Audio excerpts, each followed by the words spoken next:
कैसा लगा आपको? डर लगा था काफ़ी, ऐसे ऐसे गाड़ी हाली थी।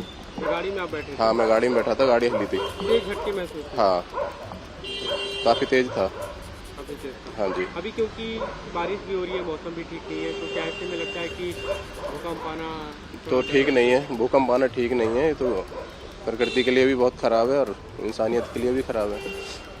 क्या कुछ सावधानी बरतनी चाहिए, आपको क्या लगता है? देखो, इसकी अचानक से पता लगती है, तो जो रोड पे हैं वो तो थोड़ा सेफ भी हैं, और जो मकानों में बिल्डिंगों में उनके लिए तो अनसेफ है।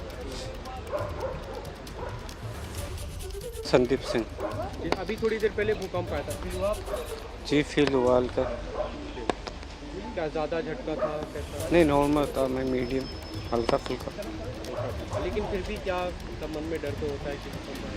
हल्का फुल्का डर लगा, बाकी अपनी सेफ्टी रखनी चाहिए। आप जहाँ पे खड़े हैं, यहाँ पे पेड़ है सब है, तो इससे डर लगता है ना, खुले में लोग जाते हैं? हाँ, खुले में जाते हैं, अभी तो कोई है नहीं, अब चला गया पूरा। घरों में जो लोग हैं उनके लिए आपको लगता है रिस्क? बस अपनी सेफ्टी रखें, घर से बाहर निकल के खुले एरिया में जाए आप लोग, बस इतना कहना चाहिए।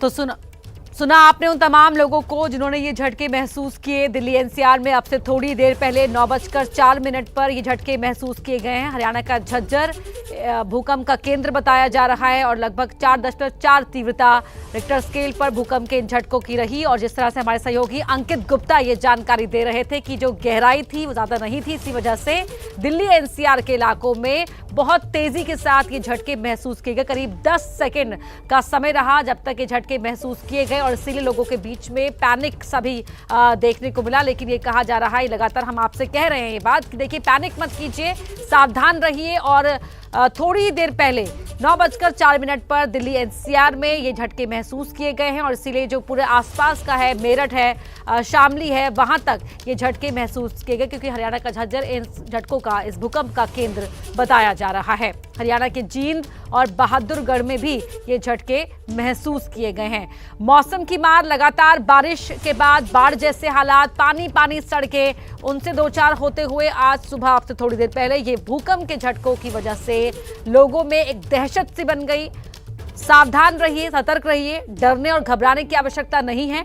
दिल्ली एनसीआर में जो झटके महसूस किए गए हैं, इस भूकंप का जो केंद्र बताया जा रहा है, हरियाणा का झज्जर बताया जा रहा है। मेरठ, शामली और हापुड़ में भी ये भूकंप के झटके महसूस किए गए। हरियाणा का बहादुरगढ़, जींद और सोनीपत में भी भूकंप के झटके महसूस किए गए हैं।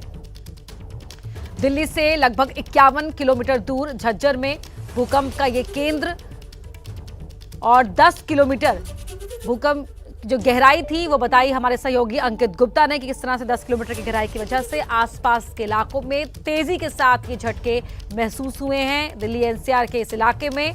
और ये आप मैप में भी देख रहे हैं, जहां पर आप पीले रंग के निशान पर देख सकते हैं लाइट को ब्लिंक होता हुआ, वो हरियाणा का झज्जर जहां पर ये भूकंप का केंद्र बताया जा रहा है। दिल्ली से लगभग 50 किलोमीटर के डिस्टेंस पर है ये हरियाणा का झज्जर, जो भूकंप का सेंटर था। और ऐसे में यूपी के मेरठ, शामली में भी ये भूकंप के झटके महसूस किए गए हैं। हरियाणा का बहादुरगढ़, जींद, गुरुग्राम, यूपी के मेरठ, शामली, हापुड़ में ये झटके महसूस किए गए हैं। लोग सुबह सुबह घर से जो निकले हुए थे, उन्होंने रास्ते में किसी ने अपनी गाड़ी के अंदर इन झटकों को महसूस किया, तो कोई घर के अंदर था, ऑफिस की तैयारी में था। जिस तरह से हमारे सहयोगी प्रीति ने बताया कि ऑफिस के अंदर भी जब ये झटके महसूस किए गए तो दहशत सी हो गई थी। शिवांक हमारे सहयोगी लगातार जुड़े हुए हैं। शिवांक, डर इस बात को लेकर भी हो गया है कि कितना नजदीक, दिल्ली से लगभग 50 किलोमीटर की दूरी पर झज्जर है और वहां पर भूकंप का केंद्र था। जी बिल्कुल, देखिए, दिल्ली से मात्र 50 किलोमीटर दूर झज्जर में ही भूकंप का केंद्र था और जिस तरह संकेत ने भी जिक्र करा कि मात्र 10 किलोमीटर की गहराई पर भूकंप ये पूरा आया था। इसी वजह से दिल्ली एनसीआर में काफ़ी तेज़ झटके लगातार दिखाई दिए थे।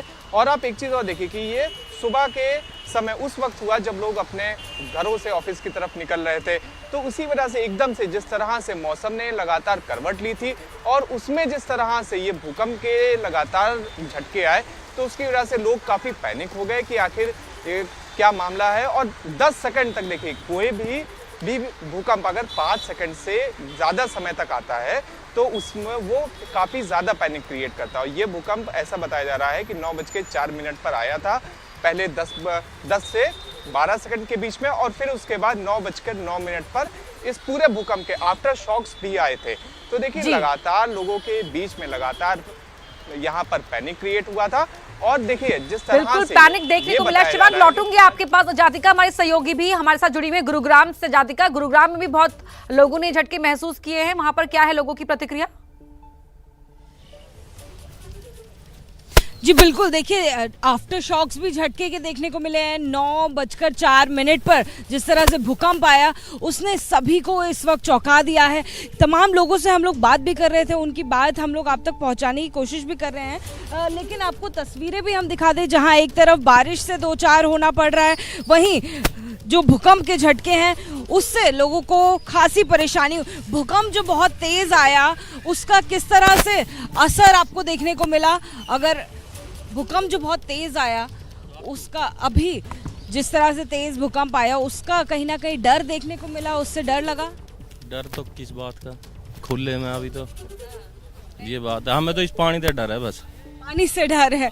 देखिए लगातार बारिश दिल्ली एनसीआर में जो हुई उसके बाद जिस तरह से भूकंप देखने को मिल रहा है, लेकिन उसके आफ्टर शॉक्स भी नजर आए।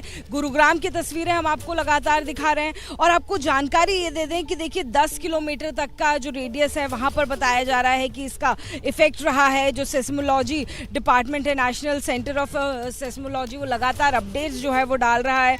झज्जर में इसका केंद्र बताया जा रहा है और आसपास के इलाकों में लगातार असर पहुंचा हुआ नजर आया है। 10 किलोमीटर का जो रेडियस है वहां तक असर पहुंचा है, लेकिन खास तौर पर जो लोग हैं वो अब तक इस चीज को अभी तक रियलाइज नहीं कर रहे हैं कि इसका कितना ज्यादा जो इफेक्ट है उनके ऊपर भी पड़ सकता है।